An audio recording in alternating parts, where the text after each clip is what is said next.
여러분 서커스를 구경해 보신 적 있습니까?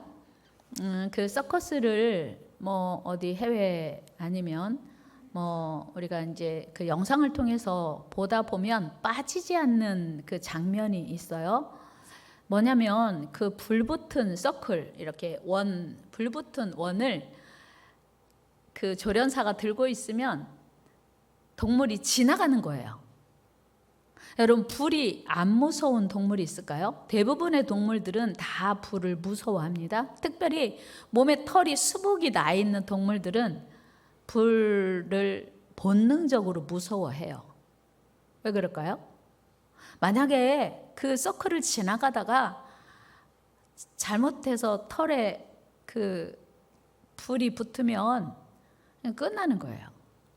그런데 도대체 그 서커스에 참여하는 동물들은 어떻게 훈련받았기에 본능을 거스르면서 서슴지 않고 그 서클을 통과할 수 있을까? 그것은 두 가지로 볼 수 있는데요. 첫째는 그 서클을 통과하기만 하면 맛있는 간식이 있는 거예요. 보상이 주어지는 것입니다. 또 하나는 만약에 조련사의 말을 거부했을 때 어떤 그에 따른 벌이 올 것이 두려워해서 그 불붙은 서클을 통과할 수도 있을 것입니다. 그러나 그 단순히 상과 벌 때문이라기보다는 조련사와 훈련하는 과정에서 이 동물이 신뢰관계가 형성되는 거예요. 그러니까 적어도 내가 저 불을 통과해도 내 목숨에 위협받지는 않아. 혹시 내 몸에 불이 붙어도 저 조련사가 나를 지켜줄 거야, 책임져 줄 거야 라고 하는 확신. 그 신뢰가 이 동물들로 하여금 본능을 거슬러 가면서까지 불 속으로 뛰어들게 한다는 것입니다. 그렇다면 오늘 우리는 어떨까? 마치도 하나님은 우리를 훈련시키고 단련하시는 조련사로 본다면 우리는 그 하나님의 말씀대로 순종하는 그 동물들에 비교한다면 우리는 왜 하나님께 그렇게 온전히 순종하거나 하나님의 말씀에 기쁘게 따르지 못하는 것일까? 여러분 하나님 사랑하십니까? 하나님 사랑하십니까? 하나님도 여러분 사랑하십니까? 적어도 그렇다면 우리가 하나님이 날 사랑하시고 내가 하나님을 사랑한다면, 그것을 믿는다면, 그리고 우리가 믿는 하나님이 위대하시고 능력이 많으심을 믿는다면, 그리고 하나님이 완전하시고 언제나 옳으시다고 믿는다면 하나님께서 무엇을 말씀하시든지 우리는 순종할 수 있어야 하거든요. 그런데 현실은 그렇지 못하다는 사실이에요. 하나님은 분명히 여러분들이 인정하신 것처럼, 고백하신 것처럼 우리를 사랑하십니다. 그리고 능력이 많으십니다. 더 나아가 우리를 사랑하시는 하나님은 반드시 우리를 진리의 길로, 생명의 길로 인도하십니다. 그리고 우리가 기도하는 모든 것들을 반드시 응답하십니다. 이것이 신앙생활의 출발이에요. 여러분, 하나님이 우리를 사랑하신다고 하는 게 믿어지지 않는다면, 또 우리가 기도하는 모든 것들을 하나님이 응답하신다고 하는 걸 믿지 않으면 우리는 신앙생활 할 수 없습니다. 이처럼 우리를 사랑하시는 하나님을 향한 온전한 신뢰가 우리 신앙생활을 더욱 성숙하게 하고 성장하게 합니다. 오늘 본문에서 우리 주님이 이렇게 약속하십니다. 나는 참 포도나무야. 내 아버지는 농부요. 너희는 가지야. 그러므로 그가 내 안에, 내가 그 안에 거하면 무엇이든지 원하는 대로 구할 수 있어. 그리고 구하면 이루어질 거야. 여러분, 이 말씀은 예수님께서 십자가에 달리시기 3일 전, 그러니까 고난주간 목요일 저녁에 제자들과 함께 이제 세족식하고 성만찬한 자리에서 이 말씀을 하셨습니다. 이제 십자가를 앞에 두신 예수님께서 육신적으로, 물리적으로 제자들과 이제 떨어지게 될 것임을 암시하시면서, 그러나 영적으로는 이 예수님의 피를 상징하는 포도주와 예수님의 몸을 상징하는 떡을 먹고 마심으로 이제 하나가 될 거야. 연합된 유기체임을 상징하는 그런 예식이었습니다. 그 유명한 포도나무와 가지의 비유이죠. 특히 이 말씀이 주어진 장소가 성만찬이 진행되었던 마가의 다락방으로 본다면 성만찬을 마친 제자들 앞에 아직 포도주 잔이 있고 포도주가 지금 여전히 남아 있었을 것으로 상상할 수 있습니다. 제자들은 본문에서 예수님께서 하필 포도나무에 대한 비유를 말씀하신 것을 충분히 이해할 수 있고 이스라엘 백성들에게는 이 포도나무의 비유가 특별했습니다. 구약시대로부터 이스라엘은 하나님의 포도나무 혹은 하나님의 포도원으로 비유될 만큼 포도나무는 이스라엘 백성들을 상징하는 것이었습니다.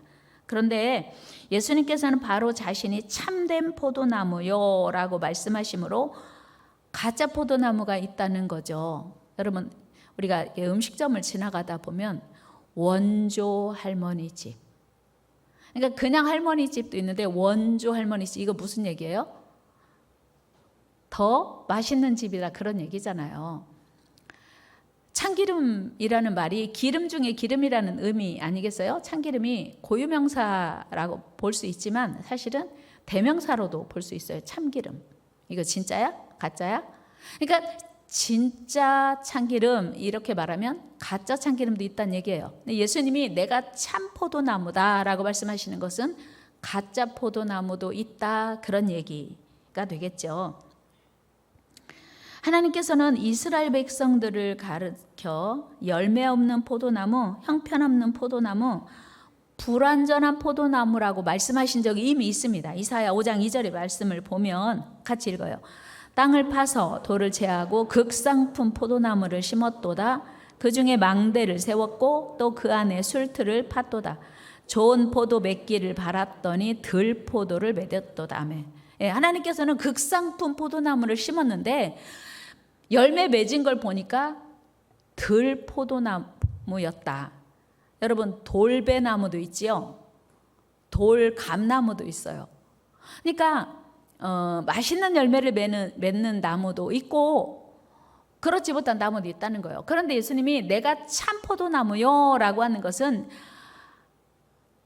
가짜 포도나무, 완전하지 못한 엉터리 포도나무가 있다는 얘기입니다.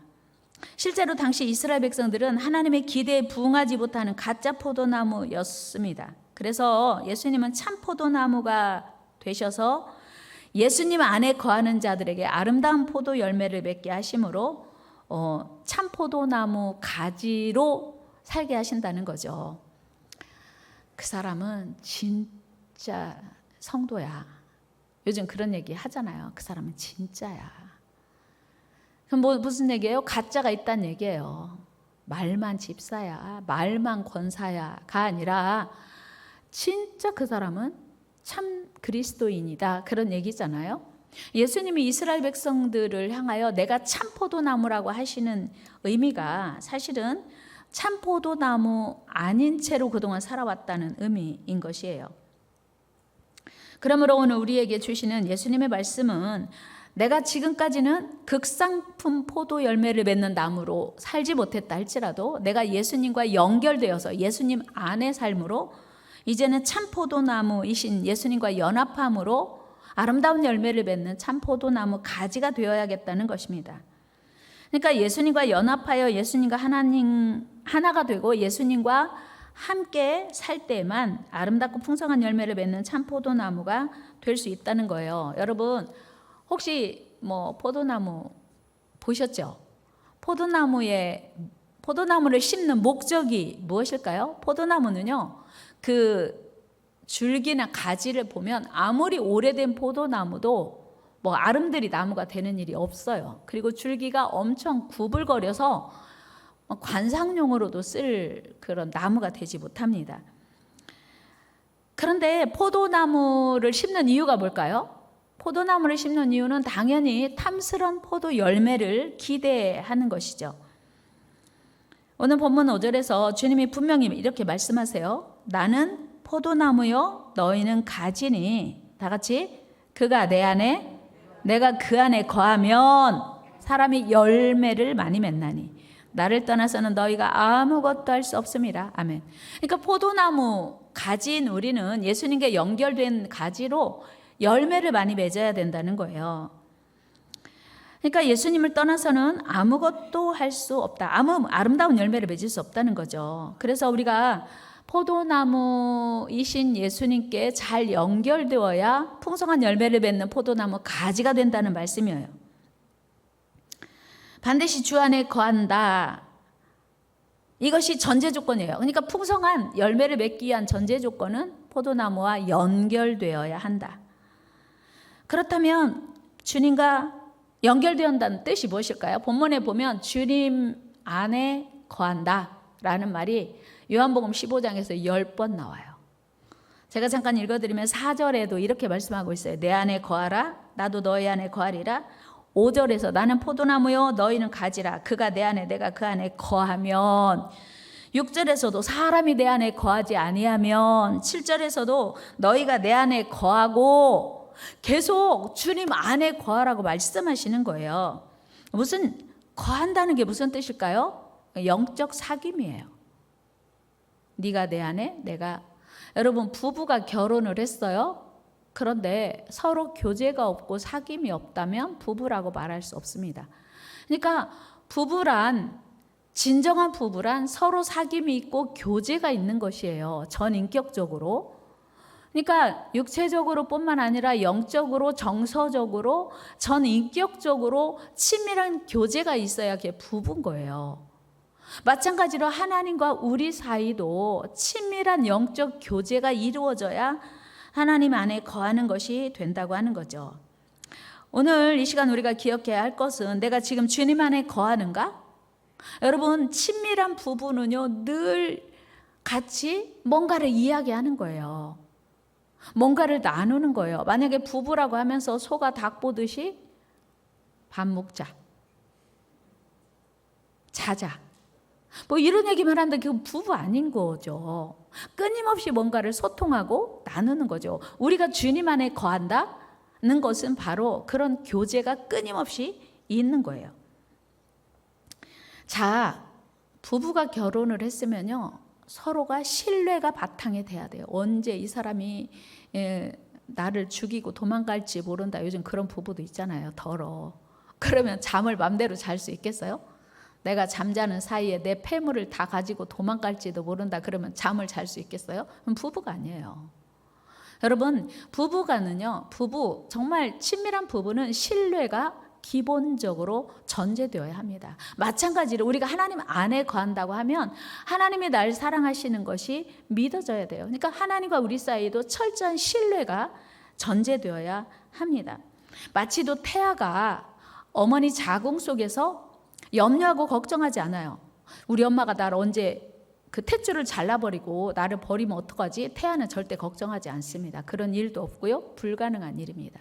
그냥 태아는 엄마 뱃속에서 마음 편히 그냥 가만히 있으면 탯줄을 통해서 각종 영양분이 공급이 되고 아기는 점점 그냥 자라는 거예요. 연결만 되어 있으면 점점 자라는 건 아기 할 일이 아니에요. 아기 문제가 아니에요.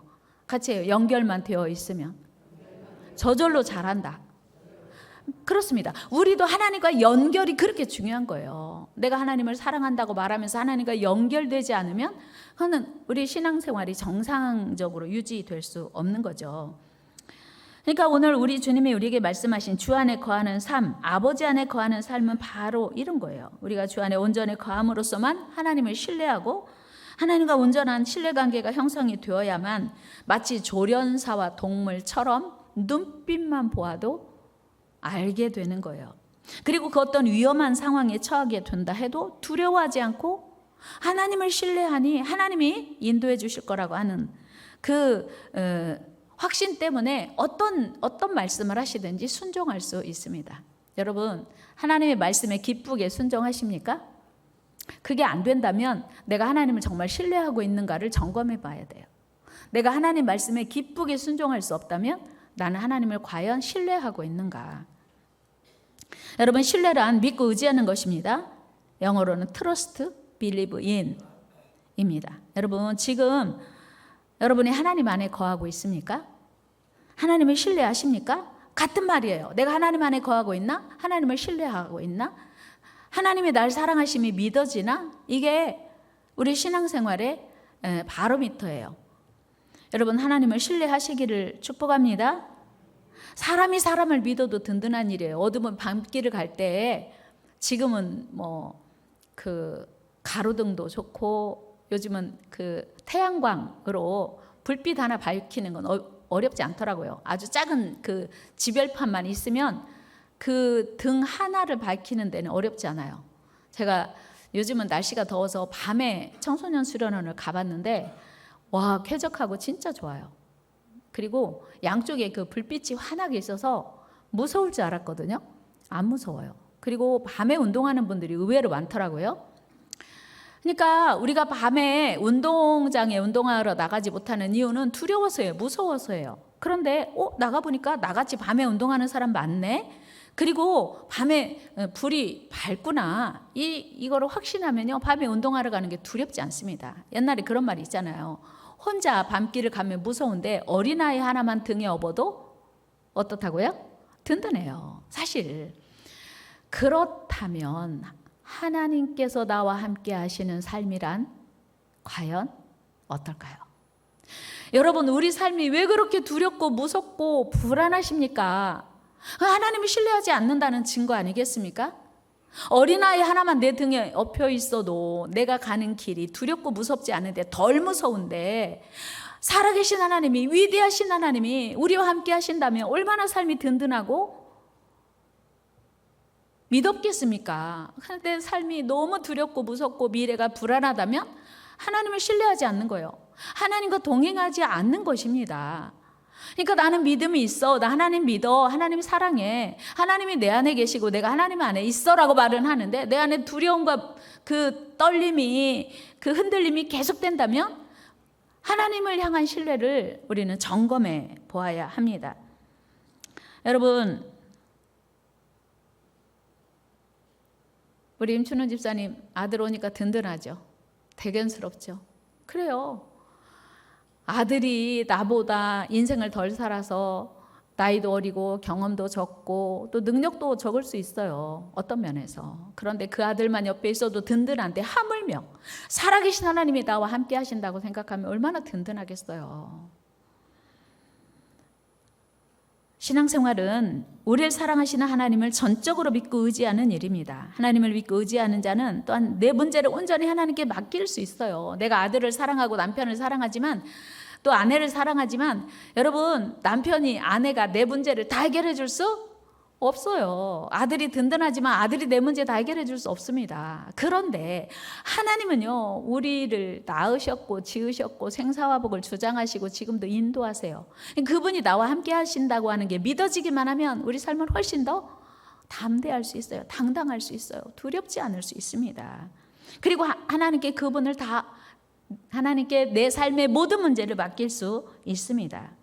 그리고 그 하나님께 계속 같이 동행하면서 묻는 거예요. 하나님, 내가 나아가야 할 길이 어디입니까? 무엇입니까? 언제 가야 합니까?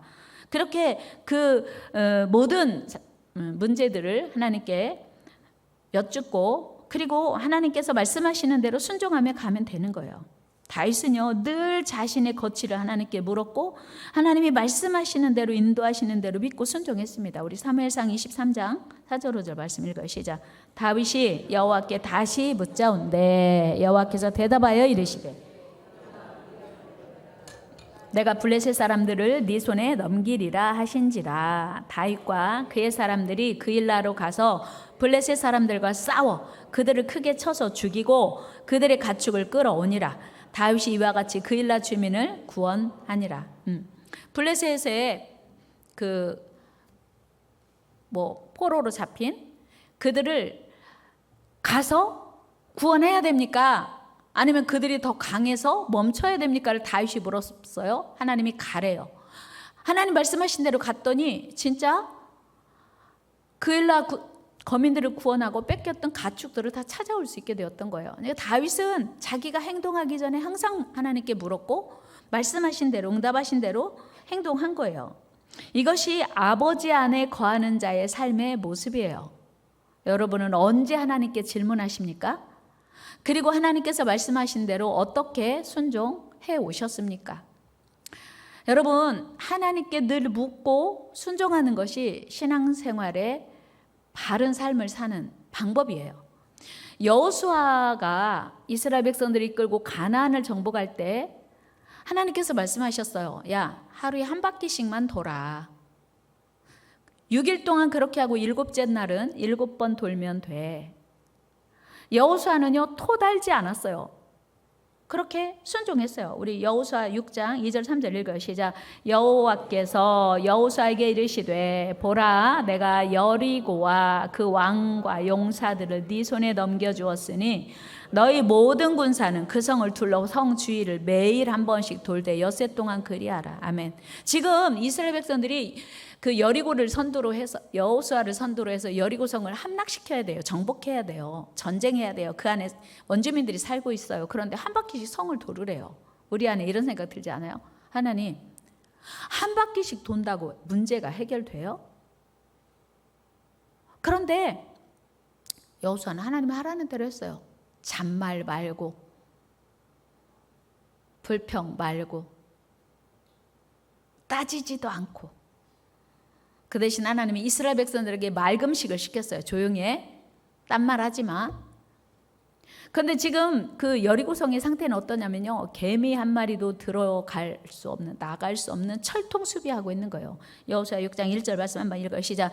이스라엘 자손들로 말미암아 여리고는 굳게 닫혔고 출입하는 자가 없더라. 아멘. 그러니까 지금 그 여리고성이 보통 강한 성이 아니에요. 아주 철벽의 성이라고 소문난 성인데 이스라엘 백성들의 소문을 들은 거야. 야, 이스라엘 백성들이 지금 여리고성을 향하여 다가온대. 그런데 그들이 믿는 하나님이 얼마나 위대하신지 홍해를 갈랐대. 그러니 홍해를 가르고 요단강을 갈라서 육지처럼 건너게 하신 하나님이 여리고성 이제 뭐 무너뜨리는 거 일도 아니지 않을까? 우리 조심해야 돼. 그리고 막 하여튼 물샐 틈 없는 방비를 하고 지금 철통 수비를 하고 있는 거예요. 어떻게 들어갈까요? 어떻게 그 성을 점령할 수 있을까요? 아마 많은 사람들이 불가능하다 이렇게 생각했을 수도 있어요. 순종하기 어려운 명령이죠. 그 철벽의 성을 한 바퀴씩 돌아 마지막 날 7바퀴 돌아 그렇게 한다고 무너져?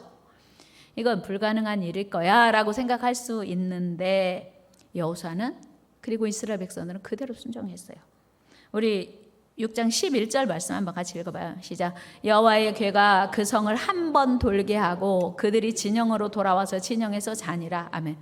한 번 돌으려고 모든 이스라엘 백성들이 일어나서 그 하나님이 정해주신 순서대로 언약궤를 앞세우고 제사장들을 앞세우고 돌고 와서 끝. 자, 오늘은 쉬세요. 야, 뭐야? 겨우 이거 하려고 우리를 출동시킨 거야? 그럼 하나님이 오늘은 그거만 하라고 하셨거든. 그리고 마지막 날 6째 날까지 계속 그렇게 했어요. 14절도 한번 같이 읽어볼까요? 시작. 그 둘째 날에도 그 성을 한 번 돌고 진영으로 돌아오니라. 엿새 동안에 이같이 행하니라. 아멘. 사실은요, 하나님이 말씀하신 것을 순종하는 것은 쉽기도 하고 어렵기도 해요. 여리고성을 무너뜨리는데 한 바퀴씩 돌으래요. 쉬워요, 어려워요? 쉬워요, 어려워요? 쉽지요. 근데 이게 이렇게 쉬운 거를 하면 무너진다고? 그래서 어려운 거예요. 너무 쉬워서 어려운 거예요. 그런데 엿새 동안은 그렇게 했어요. 그리고 마지막 날 7번째 날은 7번 돌았어요. 15절 말씀 읽어요. 시작. 7째 날 새벽에 그들이 일찍 일어나서 전과 같은 방식으로 그 성을 7번 도니 그 성을 7번 돌기는 그날뿐이었더라. 그러니까 철저하게 하나님 말씀하신 대로 한 바퀴 돌으라면 한 바퀴, 7바퀴 돌으라면 7바퀴 도는 거예요. 그런데 놀랍게도 바로 그날 여리고성은 하나님의 약속대로 무너졌어요. 창과 칼이 아니라 망치 무슨 한마가 아니라 그냥 하나님이 말씀하신 대로 돌았더니 무너진 거예요. 그 견고한 성이. 여러분, 어떻게 이 일이 가능했을까요? 그것은 바로 우리가 당면하고 있는 문제가 얼마나 큰가, 우리가 해결해야 할 문제가 얼마나 큰가가 아니고 우리를 사랑하시고 우리 삶을 인도하시는 하나님이 얼마나 위대하시고 크신 하나님이신지를 깨닫는 데서부터 출발하는 거예요. 같이 해볼까요? 신앙생활이란 내 앞에 문제를 해결하는 게 아니라 문제보다 훨씬 크신 하나님을 신뢰하는 거다. 믿습니까? 그게 신앙생활이에요. 우리 오늘 찬양했죠. 여호와는 위대하며, 그 다음에 능력이 많으시도다. 아멘. 입으로는 찬양하는데 우리 삶은 여호와는 무능하며 능력이 전혀 없도다. 우리 삶은 그런 거예요. 그러니까 하나님을 안 믿어요. 하나님 저 못 믿어요. 하나님 그거 가지고는 안 돼요. 여호수아는요 하라는 대로 했어요. 그랬더니 됐어요. 그런데 우리는 하나님 능력 없어요. 하나님 그건 아니에요. 우리는요 하나님 말씀 순종하는 것보다 내가 똑똑해. 여러분 생각해 봅시다. 하나님이 똑똑해요? 내가 똑똑해요? 말은. 근데 사실은 어때요? 옆 사람에게 물어봐요. 집사님아, 하나님이 똑똑하다고 믿으십니까? 내가 똑똑하다고 믿으십니까? 우리는요 머리로는 하나님이 위대하셔, 하나님은 강하셔라고 믿는데 살기는 내가 알아서 다 사는 거야. 내가 할게. 우리 그렇게 살잖아요. 이게 신앙생활의 문제인 거죠. 그러니까 어떻게 하나님의 말씀과 우리 생각 사이를 좁히는가, 이 갭이 없어지는 것이 신앙생활 잘하는 거예요. 여러분, 하나님의 위대하심을 믿고 하나님의 날 사랑하심을 믿는다면 모든 문제는 이제 하나님께 맡기는 거예요. 오늘 7절 말씀 보면요, 한번 읽어봐요. 시작. 너희가 내 안에 거하고 내 말이 너희 안에 거하면 무엇이든지 원하는 대로 구하라. 그리하면 이루리라. 아멘. 그러니까 하나님과 연합이 되고 하나님을 신뢰하는 관계가 형성이 되면 무엇이든지 원하는 대로 구하래요. 그런데 우리는 앞에 전제를 하지 않고 그냥 구하기만 해. 목사님 기도하라고 해서 했더니 안 됐는데요. 왜 안 됐을까요? 너희가 내 안에 거하고 내 말이 너희 안에 거하면 이 전제가 해결이 안 되니까 아무리 기도해도 응답이 안 되는 거예요. 그래서 우리는 기도를 많이 하는 것보다 중요한 것은 하나님과의 관계를 형성하는 거예요. 여러분, 하나님과 어떤 관계세요? 남편이 아내를 믿으면 아내가 하자는 거 다 할 수 있어요.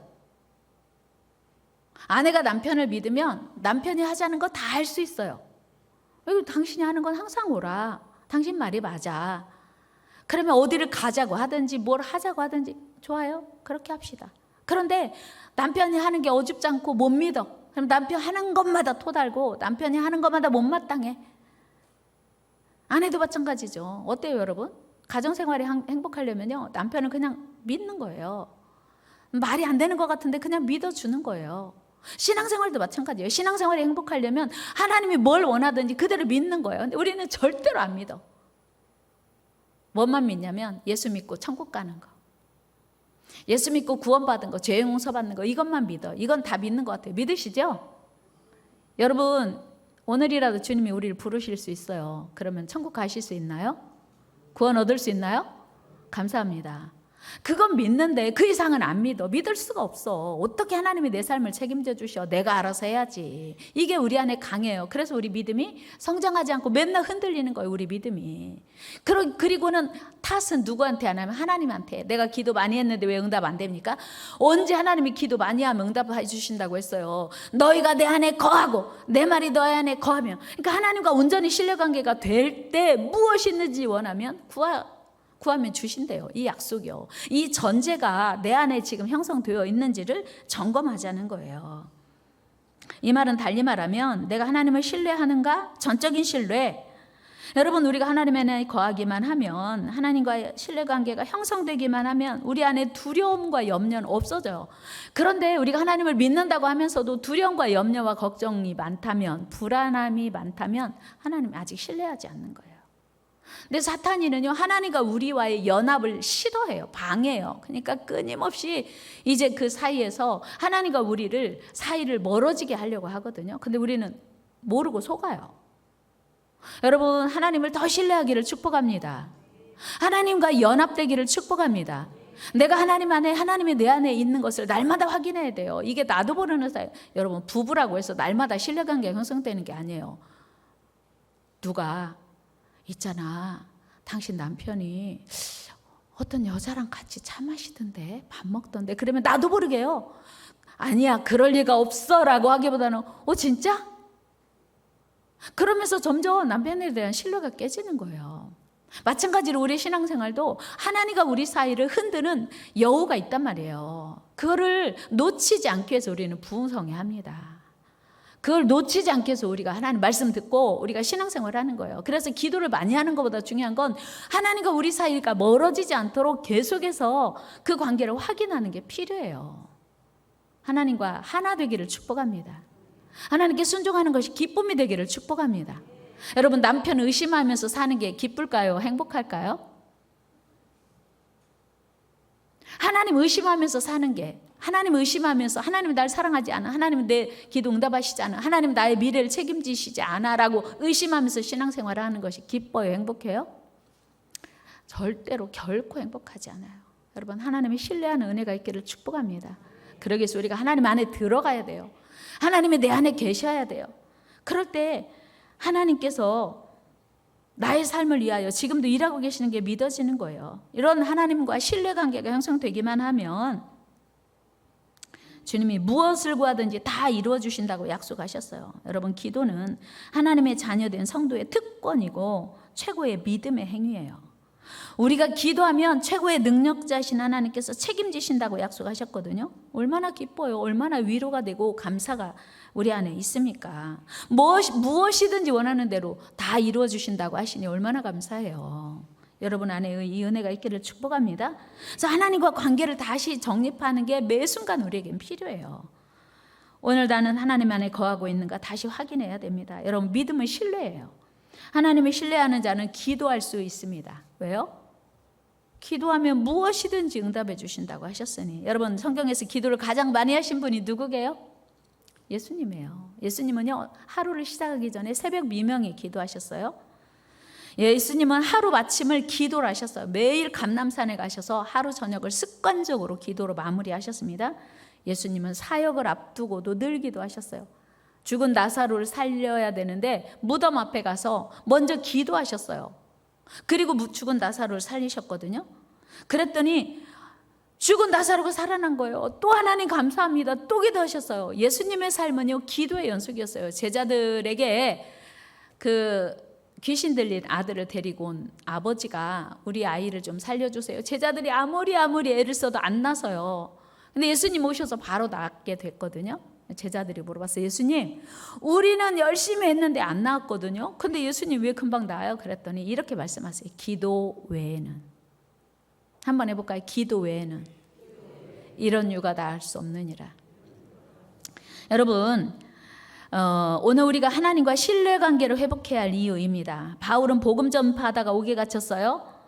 복음 전하다 옥에 갇혔으면요, 기도가 나올까요? 원망이 나오죠. 불평이 나오죠. 하나님, 복음 전하라고 해서 복음 전했는데 어떻게 감옥에 갇힐 수 있습니까? 그것도 심히 두드려 맞고 발도 손도 묶였어요. 그리고 감옥에 갇혔어요. 그럼 찬송 안 나와야 돼요. 기도 안 나와야 돼요. 바울과 실라가 뭐 했어요? 기도했어요. 찬송했어요. 제 얘기가 아니고 확인해 봅시다. 사도행전 16장 25절 시작. 한밤중에 바울과 실라가 기도하고 하나님을 찬송하며 죄수들이 듣더라. 아멘. 조용히 기도한 것도 아니에요. 그 감옥에 있는 다른 죄수들도 감옥이 쩌렁쩌렁 울릴 만큼 자기 하나님께 기도했고 찬송했습니다. 그리고 어떤 일이 일어났습니까? 놀랍게도 갑자기 그들이 갇혀있는 옥터가 흔들리고 지진이 일어나면서 옥문이 다 열렸어요. 여러분, 감옥에 갇혔는데 옥문이 열렸어요. 야, 우리 도망가라고 하는 거 아니야? 보니까 간수도 자고 있어. 야, 빨리 도망가자. 아니요. 이들은요, 여전히 환경이 바뀌어도 하나님께 집중했어요. 우리는요, 어려운 일 있다가 갑자기 좋은 문제가 해결되고 좋은 일이 있으면요, 그때부터 내 맘대로 해요. 어때요? 여러분 한번 생각해 보세요. 내가 진짜 기도하고 간절히 사모하던 일이 해결돼요. 그러면 그때부터 이제 내 맘대로 하는 거예요. 바울과 실라는 그때도 여전히 하나님의 뜻을 기다린 거예요. 도망가지 않았어요. 간수가 자다가 보니까 옥문이 열렸네요. 당연히 도망갔으리라 생각하고, 그때 당시에 간수들은요, 로마의 법은요, 죄수를 자기가 지키고 있는 죄수가 하나 없어지잖아요. 잃어버리잖아요. 탈옥수가 생기면, 그러면 간수가 대신 형을 살아야 되는 법이 있었대요. 그러니까 이제 나는 죽은 목숨이야. 그러니까 자결하려고 했는데 바울과 실라가 보면, 야, 죽지 마. 우리 안 도망갔어. 그랬더니 그 간수가 깜짝 놀라가지고 갑자기 죄수였던 사울에게, 선생님, 우리가 어떻게 하여야 구원을 얻으리까? 질문하는 거예요. 그랬더니 주 예수를 믿으라. 그래야면 너와 내 집이 구원 얻으리라. 하나님의 계획은 이들이 복음 전하다 감옥에 갇힌 이유가 단순히 이들이 매맞고 고통받으라고 하는 게 아니라 감옥에 있는 간수를 구원하기 위함이었던 것을 이들은 알지 못했지만 결과적으로 그들을 구원하게 된 거예요. 이게 하나님의 역사인 줄로 믿습니다. 우리가 잘못한 것도 없는데 점점 어그러진 길로 갈 때도 불평하지 말아야 할 이유예요. 아하, 하나님의 뜻은 거기에 있었구나. 여러분, 어떻게 바울이 감옥 안에 들어가서 그 안에 있는 간수를 전도할 수 있겠어요? 이 간수가 빌립보 교회를 개척하는데 아주 중요한 개척 멤버가 되었던 거예요. 이게 하나님의 계획입니다. 여러분, 하나님을 신뢰해야 될 이유예요. 여러분, 하나님을 신뢰하십니까? 하나님의 능력을 믿으십니까? 하나님의 사랑을 믿으십니까? 그렇게 되기를 축복합니다. 하나님을 신뢰한다는 건 뭐냐면 우리의 시선을 하나님께 고정한다는 거예요. 하나님께서 어떤 말씀을 하시든지 그대로 순종할 만반의 준비가 되어 있어요. 하나님 말씀하시면 바로 순종할게요. 근데 우리는 고민이 참 많아요. 순종해야 되나? 말아야 되나? 그리고 그 순종이 나를 괴롭게 하고 힘들게 하는 것 같아서 늘 순종을 갈등합니다. 이유는 하나님을 신뢰하지 않기 때문이에요. 하나님의 사랑을 믿지 않는 거예요. 마지막으로 이야기 하나 하고 말씀 마치려고 합니다. 무더운 여름 어느 중앙 아프리카에서 있었던 일입니다. 한 선교 본부 근처에 커다란 나무 그늘에 필립이라고 하는 어린 소년이 놀고 있었습니다. 그런데 갑자기 아버지가 그를 급히 부르는 거예요. 야, 필립아, 빨리 엎드려. 배를 바닥에 되도록 바짝 붙이고 엎드려. 필립은 놀다가 무슨 일인지 몰랐지만 아버지가 야, 빨리 엎드려. 그러니까 자기도 모르게 바닥에 납작 엎드렸어요. 야, 빨리 기어와. 손과 발로 막 힘을 다해서 이제 그 나무 밑에서 아버지가 있는 곳으로 기어갔어요. 그랬더니 아버지가 이제 일어나서 걸어와도 돼. 그래서 일어나서 아버지께 걸어갔더니 아버지가 이렇게 말씀하시는 거예요. 야, 네가 놀고 있던 나무 위를 바라봐라. 갑자기 뒤를 돌아서 나무 위를 바라보니까 어마어마하게 큰 뱀이요, 혀를 낼름거리면서 필립을 노리고 있었던 거예요. 만약에 이 필립이 아빠, 나 여기서 더 놀고 싶어요. 여기 시원한 나무 그늘 좋은데 왜 나를 오라고 하세요? 했더라면 어떻게 되었을까요? 오늘 우리의 신앙생활을 다시 점검해야 될 이유예요. 하나님께서 야, 너 지금 거기 그 자리에 있는 거 맞아? 너 빨리 일어나. 일어나. 빨리 아버지께 나와. 그럴 때 하나님, 저 여기 너무 좋아요. 아버지께 나아가는 거 귀찮아요. 힘들어요. 피곤해요. 라고 한다면 어떻게 될까요? 하나님 우리를 생명으로 인도하시고 싶어 하시는데 늘 거부하고 거절하고 갈등하고 고민한다면 하나님은 우리를 위해서 일하실 수 없는 이유예요. 우리가 하나님의 말씀 안에 거해야 되는 중요한 이유입니다. 여러분, 오늘 우리의 신앙을 사랑 많으신 하나님 안에 근거를 두고 있어야 합니다. 아버지께서 무엇을 말씀하시든 그 일은 언제나 옳으시기 때문이에요. 내 마음에 들지 않아도 언제나 선하시고 아름답기 때문이에요. 그래서 우리는 순종해야 합니다. 우리를 향한 아버지의 계획은 내가 생각한 시간에 내가 생각한 방법으로 응답되지 않아도 하나님은 지금도 일하고 계십니다. 하나님은 우리를 사랑하시기에 지금도 일하고 계심을 믿습니다. 하나님은 분명히 가장 좋은 타이밍에 우리에게 좋은 곳으로 주실 줄 믿습니다. 그러므로 우리는 그 하나님의 계획을 늘 신뢰하고 믿음으로 순종하면 반드시 승리하게 됩니다. 이 사실을 믿고 조련사의 말에 전적으로 순종하는 동물들처럼 아버지 말에 토달지 않고 순종한 필립처럼 아버지께 늘 순종하는 복된 성도들 다 되기를 축복합니다. 하나님 감사합니다. 오늘 주님 앞에 나와 왜 우리가 아버지 안에 거해야 되는지, 왜 아버지를 신뢰해야 되는지 알게 하시니 감사합니다. 내 마음에 들지 않아도, 순종하기 싫어도 아버지의 안에 온전히 사는 저희들 되게 하여 주옵소서. 날마다 승리를 준비하시는 예수님의 이름으로 기도하옵나이다. 아멘. 우리 나의 안에 거하라 찬양하면서 준비하신 예물 드립니다.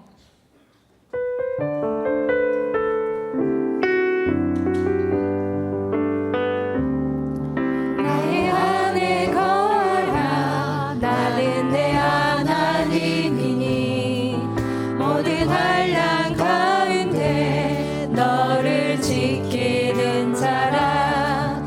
두려워하지 말라. 내가 널 도와주리니 놀라지 말라.